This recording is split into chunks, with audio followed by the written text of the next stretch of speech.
Badakizue zer dena? Antzerki bat, zer antzerki normal bat? Berezia. Zer berezitasun dauka? Antzerki horrek? Zerekin? Argia eta sombrak. Nola esaten da sombra euskera? Itzala, hori da. Itzalen antzerkia da, hori da bere berezitasun handiena. Bai? Itzalen antzerki bat da. Sekula ikusi du norbaitek itzalen antzerki bat? Sekula ikusi duzue? Ba gaur, bigarren ez edo lehenengo ikusiko duzue. Presa dute? Bueno, gaur ikusiko duzuen obra, Txenjuren desagerpena ditzen da. Txenjuren desagerpena. Prest?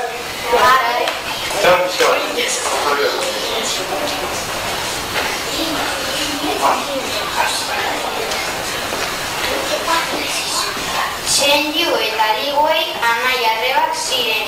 Beraien etxean lasai bizi ziren, nekazariak ziren.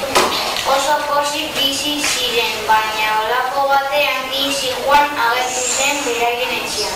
Egunon, Kinsi Juan, Zina osoko enperadoreak naiz. Gauza bat esatera etorri dut. Esan jauna? Dakizue noten nien piztia?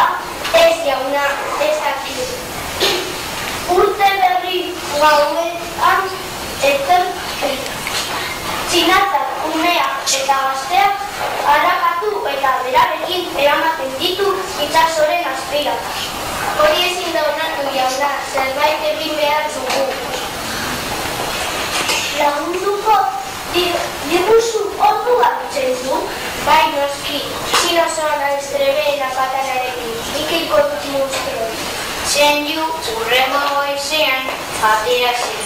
Ibai horian txalupa bat hartu eta itsasora arte heldu zen, egun batzuen buruan. Han nien piztia zeukan itxaroten. Nire Txenju naiz, Kin enperadorearen partez nator. Hemendik urrun alde egiteko eskatu behar dizut. Eta bestela, zer egingo didazu? Inorri bat baino ez zara eta... Hori nire katanarekin golpe bat. Utz egin didazu. Hori nire zuzko bola magikoa. Zuzko bola magikoak Txenju jo eta terrakotazko soldadu baten bihurtzen du. Gero nire hartu eta itxaso ondora sartzen du.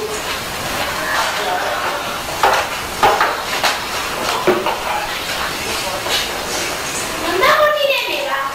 Ostegun dara martzekakoa. Kinsi Juan enperadoreari eskatuko diot laguntza. Liguei enperadorearen gana joan zen korrika batean. Ongi etorri, Liguei, zer gertatzen zaizu horren urdurik egoteko? Nire nega, ostegunetan desagertu. Nien piztiaren bila joan zenek. Gu biok eta nire soldaduak joango gara ibai horira begiratzea. Bai, joango gara. Baina, kontuz ibilko gara nien piztiarekin. Kinsi Juan, Liguei eta soldaduak itsasontzia hartu eta ibai horien sartu ziren itsasora joateko.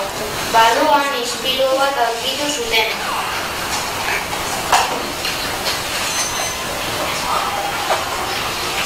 Kontuz, nien piztia bato! Batzen nien piztiarekin saltzitzak egitera! Nirekin saltzitzak egiteko. Errapatu egin beharko nauzue. Eraso! Urruka hasi zen eta